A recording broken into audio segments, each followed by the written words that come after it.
Welcome back to the Lanterne Rouge Cycling Podcast for our fourth monument of the year. I can count Liège, Bastogne, Liège, the culmination of the Ardennes, and really the big one-day classics for the year until the Olympics, World Championships, and Lombardia in late summer and early autumn.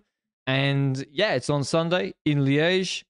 Does a loop to Bastogne, comes back to Liège. This is in Wallonia, right, Benji? Yes.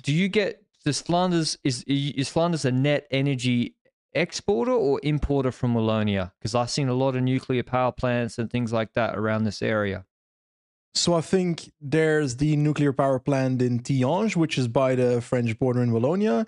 There's also one near Antwerp, but I'm not even sure that one works anymore. But we were in like this process of shutting them down, and then it didn't really happen because it wasn't viable. I have no clue. Like, I've been gone there for a while, so the news is out of my sphere.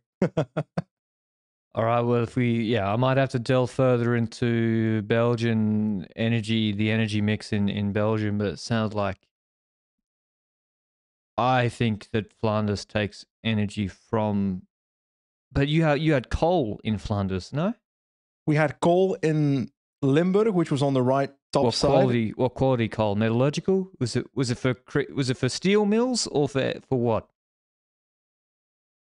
The only coal I know is from Minecraft, bro. Come on. Okay. If anyone has further information on this, please provide it to us in the comments down below. But yeah, Liège, Bastogne, Liège, the prettiest monument, obviously, through the industrial areas of Wallonia, 254 kilometers for the men, with a load of climbing, longer hills, and in the Tour of Flanders, stuff like the Côte de Saint-Roch. You know, that gets a mention of a K at 11% just randomly in the middle of the race. But there's a million other climbs just like that. But it gets progressively harder. They do a loop, which they'll have, I think, a cross tailwind. Luke will correct me if I'm wrong, but when the wind is supposed to be coming from the northeast, and when they say that, that means it's coming from that direction, if I understand wind correctly. Yes. So I'll have cross tailwind, and then on the way back, it's much hillier, or the hills are longer, with the Côte de Mont-le-Soir, Côte de Vannes, Stockou, Col de Rosière, Côte de Desny, and then obviously the Côte de la Redoute, which Remco made great again. 1,600 meters, 9%. That's where he attacked and took Martinez and Powless by surprise. Then the Côte de Forges, 1,300 meters, 8%. And then the Côte de la Roche-aux, which is sort of in two parts. It's over 2 kilometers of climbing with a short descent in it before a fast descent into Liège, where we remember Fulsang nearly crashed in 2019. Yeah. Looking at the parkour, obviously we have the history of LBL, right? This race has been along for a while, but before, was it 2019 or something? It was the Côte d'Or finish, which was a very different parkour. Now we've got the finish in Liège itself after the Roche-aux climb. I feel like we've had two types of races since then, if that makes sense. We had the Roche-aux centered race, and we had the Remco launches on La Redoute race. And now that Remco's not here, I'm in the place of like, ooh, will some other favorite, some Slovenian man that is pretty good at racing, pretty good at cycling, that won 2 Tour de France's before, would he also be willing to go that early, or does he not need to go that early? But those are all the things that I want to dive into later. First, look at the parcours. Where do you think they're going to launch? La Redoute, Roche-aux?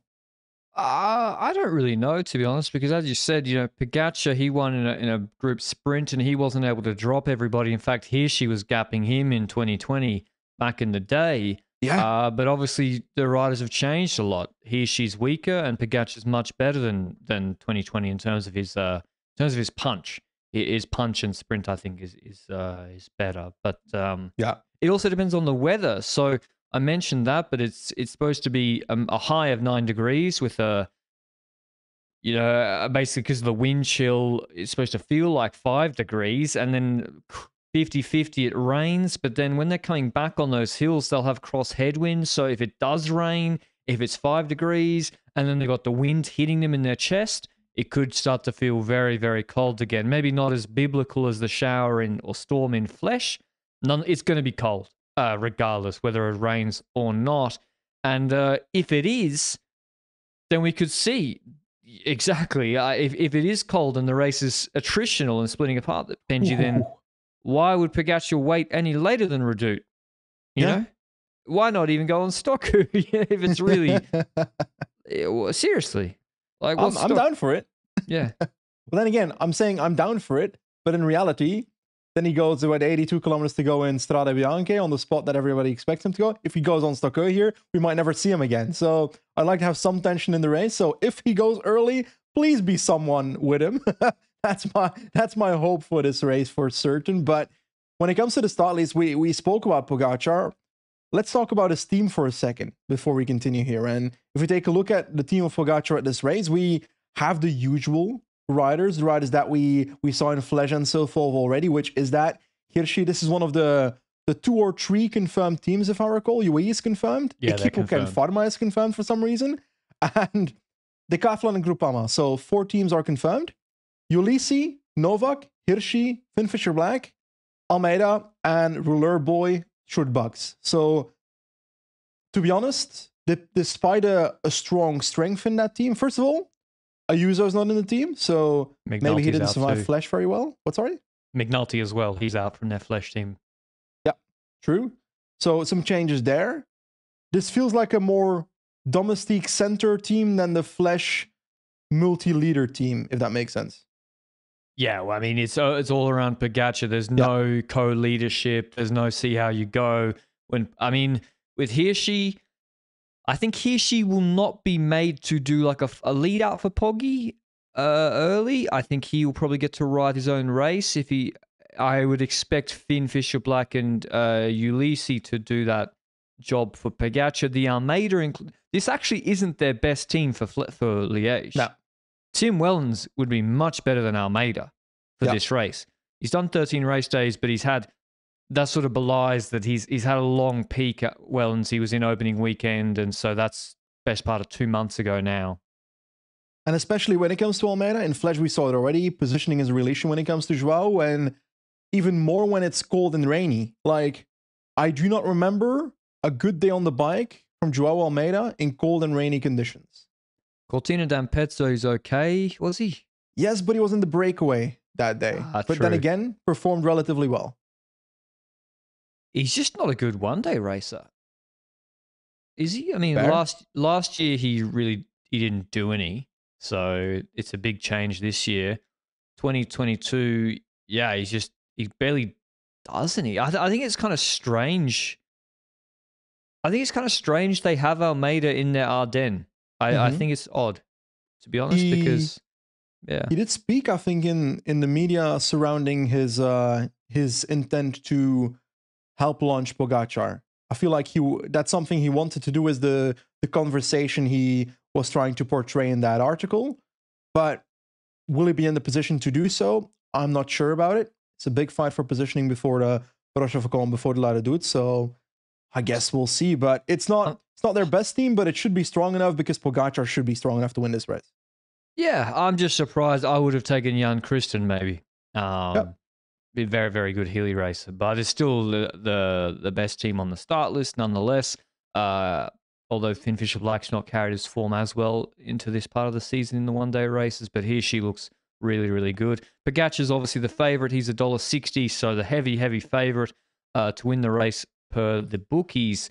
And yeah, Ulissi's in fine shape too. But I think, Benji, this team suggests to me an earlier launch, like you mentioned, because I don't see 4 of these riders surviving past Redoute and maybe even earlier. And in Strade, Pogacar said he launched because he was like, I'm running out of people here, and attacks the best form of defense. So without Wellens, without Christen, I think we might see an early attack. The second favorite is Mathieu van der Poel. Søren Kragh Andersen was very good in flesh and rainy conditions. It is probably him and Hermans look in good shape as their support riders. I'm surprised to see him second favorite. I know it's Van der Poel. I know he dominated the classics so far, but yeah, it's a different race here, Liège, and I don't even think cold weather suits him versus a Pogacar or Williams either. The way I see it is that about a week and a half ago, when we had Roubaix happening, after Roubaix, I had the feeling of like, okay, he's won Roubaix, he's won Flanders, LBL is next on his on his calendar after Amstel. For Amstel, I thought, yes, he could do well. Like, the Amstel parkour still fits Van der Poel better than an LBL parkour on paper. And with LBL, I'm like, this just feels too hard. Yes, he's come sixth here in 2019. Your guess, 2020? 2020. Close enough. COVID Liège. Yeah, true. Got sixth there. He was coming back in a descent with towards some people. He used that descent of Roche-aux to get as close as he did, if I recall correctly, from those times. But to be able to follow Pogacar on parkour like this, we would have to see Van der Poel above a level that I've ever seen him before, which I don't anticipate seeing at the end of a peak when it comes to the length he's already been racing at this season. So I don't see it. I not necessarily am on the same page as you when it comes to the weather, because I feel like Pogacar is brilliant in cold, shitty weather. That's clear. But I think Van der Poel might still be better than some other riders in this weather. Like Almeida was the first one we mentioned earlier, but there's definitely riders on other teams that are definitely not winter weather. Yeah, there's guys who weigh, nearly 20 kilos less than him. Yeah, but the thing with Pitters as well is that I didn't expect him to drop in that weather in Flash either. Yeah, maybe just took him by surprise. I don't have a great handle on Pidcock in good or bad weather. Bernal's a shit weather monster. He's obviously very, very good in the cold and wet. So yeah, it's Vauquelin. It probably helps a little bit. Benoit said he didn't like it, but he survived well. Someone like Madouaz, who's maybe 70 kilos rather than 60, and Benoit, same story. It's a net positive for them, but yeah, with Van der Poel, it's tough to say. Maybe he is that special talent. Maybe that's why he's second favorite. That he could just surprise the world. But to be honest, we've never seen him on a profile like this.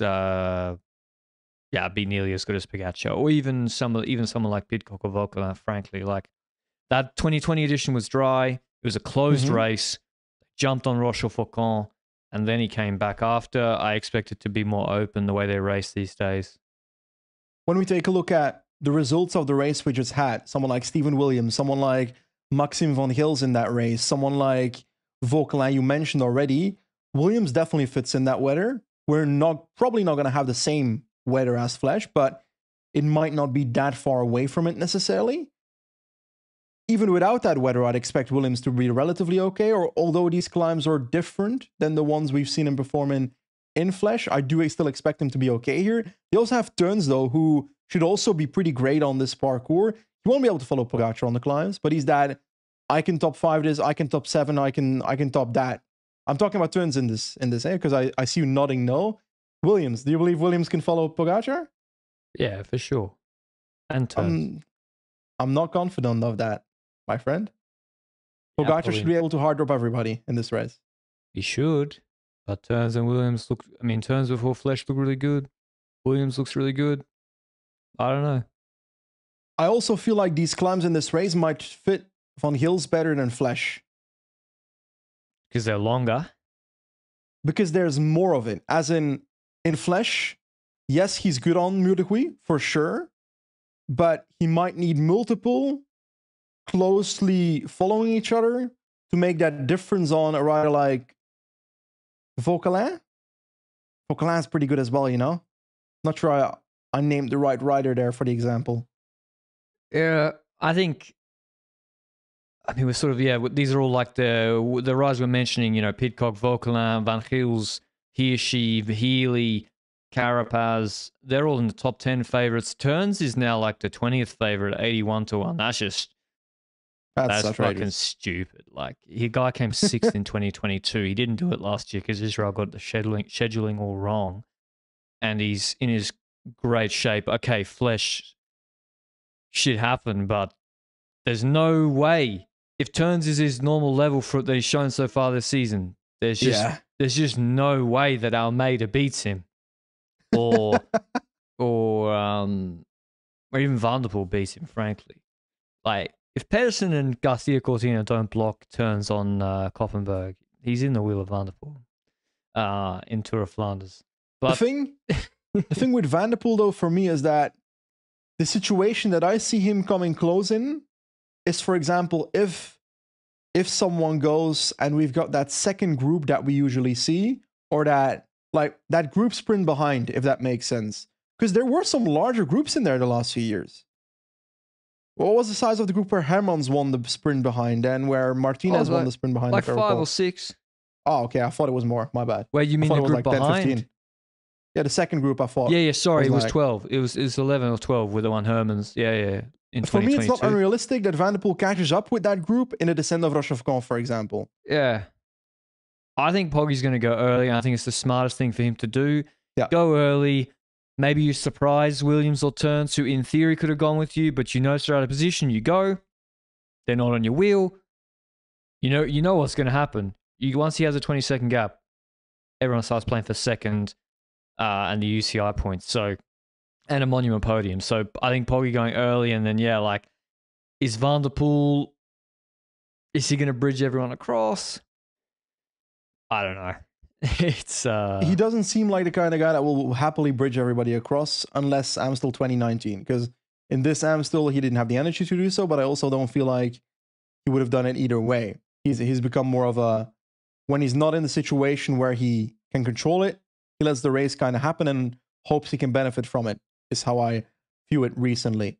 But also, are we too, in brackets, harsh on the images we saw of Schelmose after Flash, to the point that we're not really mentioning him on a parkour? I would have absolutely named him for a podium before Flash. Yeah, I mean, last year in this race he came 9th, but actually him and Ciccone were better than that. They just didn't really work properly together when Peacock and Remco went away on the section after Redoute, I think. And so, yes, yeah, he's got form in this race. He looks really good, but I mean, geez, that's got to be a big shock to your body 4 days before Liège to be having hypothermia, is what the team said. But yeah, maybe he's fine. I don't know, but certainly not the ideal preparation. Although he has looked, I mean, in Amstel, tactically also, Trek were useless and he waited with Van der Poel too long. So he's surely a contender, and that's why he's in the top 10 in the market. But actually, definitely the Flesh has impacted what people are expecting with Williams, Santi, and Vauquelin, 3 of the top 6. And Pidcock actually stayed as the 4th favourite. I would say I like Pidcock to podium, and I like him a bit more than Van der Poel, actually. Yep. Same. I think Pidcock's actually the 2nd favourite, and then I'd have Williams 3rd favourite and Turns 4th favourite. And I think Pidcock, if he looked good in Amstel, which is what, it's long, isn't it? Amstel's like 6 hours? Yeah, 250k, I think, roughly. And Liège is 6 hours, 10? I agree with your top 2. I agree with Pogacar and Pidcock in 2nd. For the rest, I don't really have that feeling right now, because on one end, you don't know what Schelmose is going to be like after Flash, because otherwise I would have named it as 3rd or 4th favorite for this race. With Williams, I don't know how his Flash performance and previous performances translate to a Liège-Bastogne-Liège parkour, which is different. Like, there's significant amount of climbing, and the climbs are longer. So on paper, you'd expect Williams to do relatively okay, but I'm not sure if I can place him for like 3rd favorite right now because of that uncertainty on my end. Vlasov is a name that we haven't mentioned that I would definitely name, but then again, he was also disappearing in Flash, but I'm not sure how much we can look at Flash because of that, because Vlasov basically dropped instantly when the shit started hit the fan on Wednesday. Lutsenko is a name I haven't spoken about, which I find interesting to think about, but I also feel like he's kind of the sunny weather vibe guy. So the rainy stuff, I'm not sure how much it vibes with him. Gaudu, Gregoire, interesting for top 10 positions maybe. Matthews, Yates, I'm not sold Healy at the moment. Healy on paper should do well on this parkour. I think Mur de Huy doesn't fit him that well. I expected more from him in Amstel though, but yeah, I reckon Healy can top 10 this race, 100%. Yeah.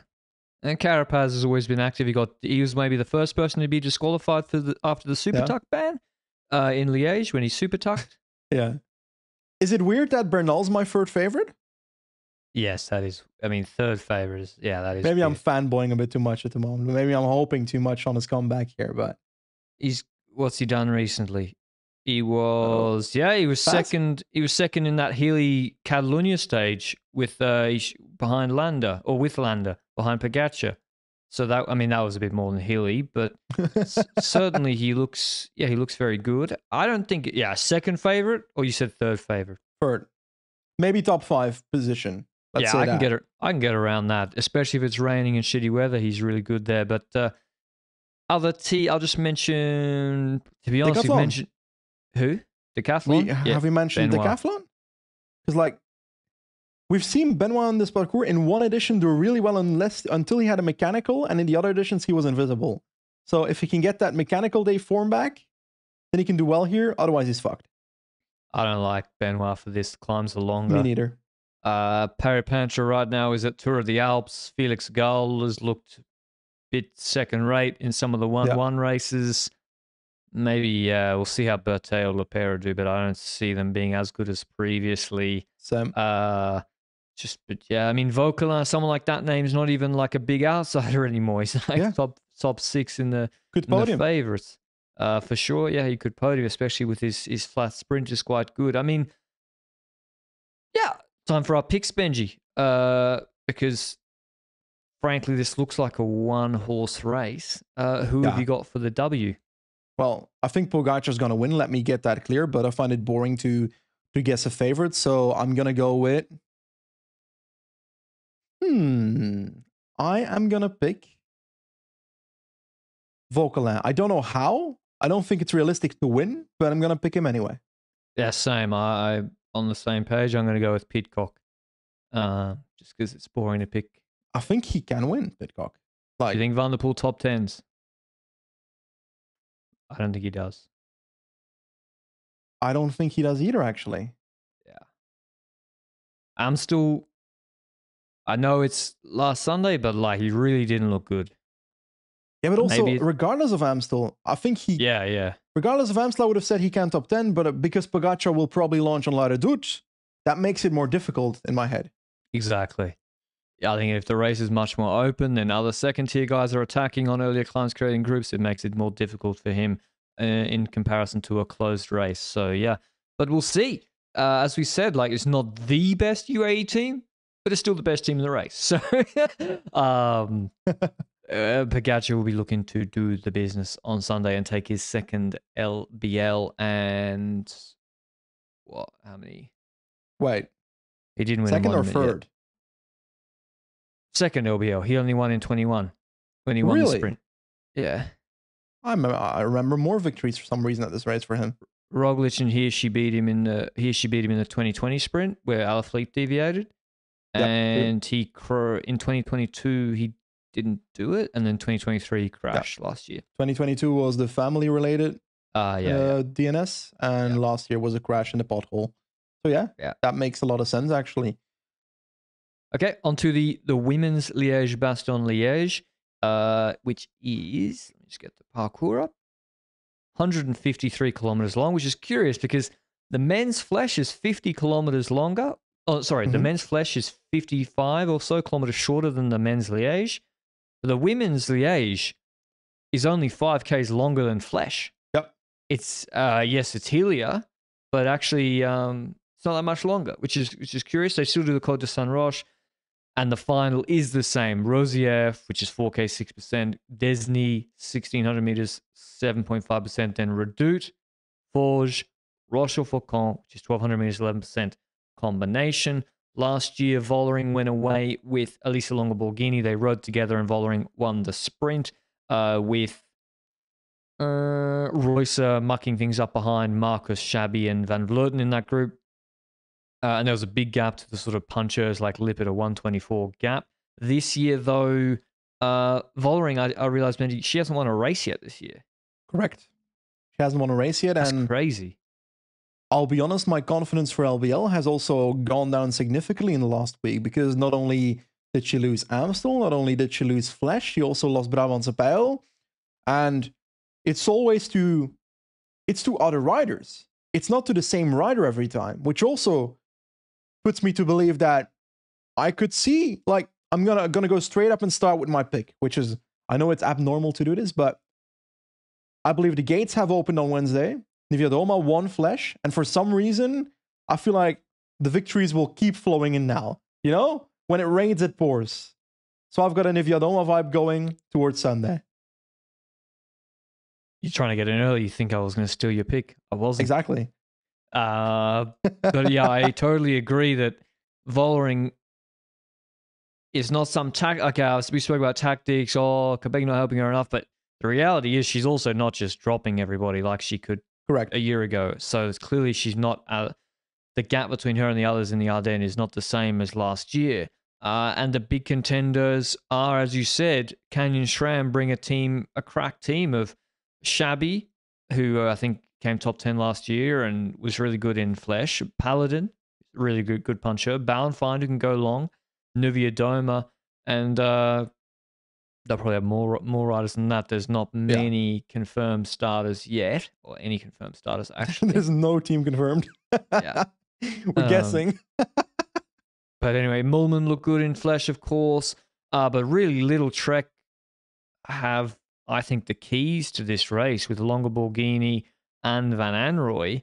And Van Anrooy didn't look as good in Flesh. She was okay, good in Amstel. She was better in the Cobble Classics.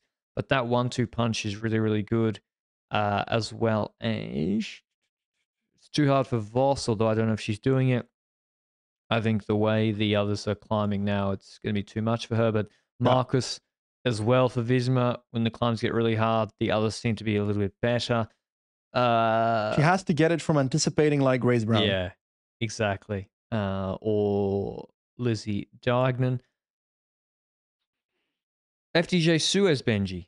Ludwig Los Argeest, Vida Muzic. I'm not sure if Amber Krak is doing this. She didn't do Flesh, but I think this is sort of a better race for her to do. They could have a really good team to anticipate as well if that's the way they want to ride, which is the way they do ride normally. Phoenix to Koenig. This is where I'm picking. I'm going to go again and go with Royakkers. I like because Royakkers Flesh, not the smartest race, I don't think. I don't think it should have been her anticipating. I think it should have been Castelline. Because Royakkers anticipated multiple times, but she's like a puncher. She finished 6th on the Murderie after a couple of, not a couple, like she was with Grace Brown on her own for quite a while. And I think this race suits her. In Brabants, I also remember that Royakkers was one of the riders that tried countering from behind when the gap was a little bit too large already towards Vollering and Longoborghini, and she was one of the strongest riders in the peloton behind. So I truly believe that Royakkers can do really well on a parcours like this. I will quickly say though, Diagnan isn't here. She broke her arm a few weeks ago in I don't remember which race it was. But also, with Royster not being here for Vollering, how will that change the tactics that team performance? Because last year, we still did hit them on the tactics, you know, because on Roche-aux was that not where Royster had a gap on the rest, and then Vollering with Longoborghini came towards Royster or something in some shape or form. I don't know how that situation occurred, but I swear Royster was ahead for a little bit on Roche-aux, and then we commented on something. Well, apart from Fisher, but the problem, I think maybe just no one ever gives Vollering a lead out. Ever. Yes. They never give her a lead out. But Fisher Black, I went back and watched the tape. I think Fisher Black crashing in Flesh did make a difference because she wasn't there to do the lead out on the base of the Murderie, which I presume would have been her job.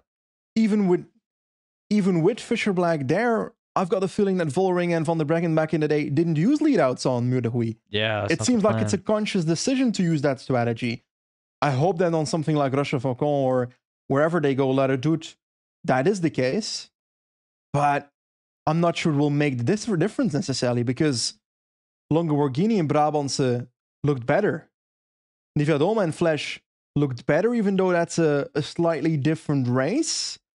But I've got this feeling of yes, on one end, you'd expect people to do a lead out for Vollering in this race, but is she good enough to... Is she, at the moment when it comes to form, good enough to make that decision instead of trying to anticipate early with Kopecky together with Grace Brown, for example? I think, I don't know. I just don't feel the SD works. I just don't like what you're saying. I just don't think they're going to get it right. And I think they're going to lose all Ardennes Classics. And especially like if you're Royackers, if you're Shabby, I would ride with Kopecky. And that's not actually a good thing for SD Works, because I see if they try the tactic, okay, instead of controlling the peloton, we're going to anticipate with Kopecky. But the thing is, the other riders shouldn't really be scared of her. If you're at least Shabby or Royackers, you can drop Kopecky on. I'm not sure about that. I'm not sure about that. Brother, Flesh. What'll she lose? She literally she positioned Vollering and stopped trying. we can't. She didn't stop trying. Base on that. She didn't stop trying. She didn't go that hard anymore. But she tell you that? No, it didn't look like that to me. She lost 20 seconds to Royackers, and Royackers had been in a breakaway before. Royackers will drop the shit out of Kopecky on roche-aux. Kopecky climbing does not look the same as last year. To decide on what you just said, Royackers should always ride if that's the case, regardless of whether she can beat, because she can podium LBL that way. Yeah. So it doesn't matter if she can beat or Kopecky or not. She should ride anyway. Grace Brown, same situation. Yeah. Ride with her. Like, Shabby. I'd rather try to beat Kopecky than Vollering, even if you can't drop her or you can drop her. Yeah. Shabby, I don't know, because she could have Nuvia Doma behind. Yeah. So it's like, that's the you could see when she was with Longoborghini, she refused to ride yesterday in Flesh. Maybe I'm underrating Kopecky's climbing a little bit, but to be honest, in Flanders and yesterday, it didn't impress me too much. I get that. Because on Côte d'Aref, she wasn't trying, or she couldn't respond to Rihanna Marcus. How is it that Jebel Hafid was the most impressive performance of Kopecky this year? Oh yeah, true. Maybe her 20, 40 minute power, 20, 30 minute power is better. I don't know. As opposed to a 5 to 10 minutes. Maybe she just can't hold her peak from mid-February. That's also understandable. Possibly. Because, but I really like Longoborghini for the race. I think tactically she usually has the best of Nuvia Doma when those two are in a group with Vollering, as we saw in Strada Bianca. Longoborghini got rid of Nuvia Doma and Vollering. Yep. I think the lack of pure uphill finish is tougher for Nuvia Doma as compared to Longoborghini. Nuvia Doma is an elite descender, so fair. It helps that she can come back. But I think it's really even between the big three we saw on the Murder Wii yesterday. I think any of those three could win, but I'm still going to stick with a Phoenix de Koenig anticipation. You'd love to see it. Or Castelline. They got to get Castelline in a move early because she is really, really, really strong. It's also a weird vibe that we can't really speak much about. The team of FDG, for example, the Cecilia Terpludwig had her injury where on the bone that you sit on, I don't know what it's called in English. That bone? Pelvis. No, like the bone that you sit on. You also sit on your pelvis. So I'm saying, yes, that's a very logical naming, actually. But and in addition to that, Cavalli hasn't been what she was because the comeback from that injury just hasn't been completed, which I hope we see that at some point in the future. But right now, that's not that. So I don't believe there. So Grace Brown anticipation is the only thing that works for that team, is how I perceive it. Muzic can top 10. But for me, it's between Longoborghini and it's between Little Trekking Canyon. Little Trekking Canyon. You don't so Longoborghini and Nuvia Doma mostly. I'm staying with Royackers. You can't change my mind. There's no odds for it, but yeah. Well, I mean, what would the Vollering after her 2 Ardennes wins last year would have been $1.20. Now it's like it's evens, and maybe I hope you're right about Nuvia Doma. I hope you're right about her, and certainly they've got a really, really strong team, and they actually played their cards the best yesterday in Flesh. I think this could be a really, really good race. It might even be better than the men's race, actually, because I think there could be it could be close going into the Roche-aux. And if it does go to Roche-aux with all three, then I think Nuvidome has the biggest chance of winning, actually, using her punch to get away and then staying away on the descent. Should be hard to bring back. All right, anything else for this race, Benny? Any young guns to look out for that you think could snag a top 10? Well, I'd be more eager to shout young guns if we actually knew the start list of most of the teams, because I'm just guessing. I'm just guessing who started this race. And Ivanchenko was solid in was in Flash top 20, but she's gonna be supportive for Persico on paper, who skipped Flash, but wrote 17th in Amstel, so hasn't had a great start when it comes to the Ardennes necessarily. I don't know, man. The only confirmed team is Laboral Cucha Fundación Euskadi. Yeah. So shout out to them. Yeah. Ana Santos to ban another top 10. Lock it in. Possibly.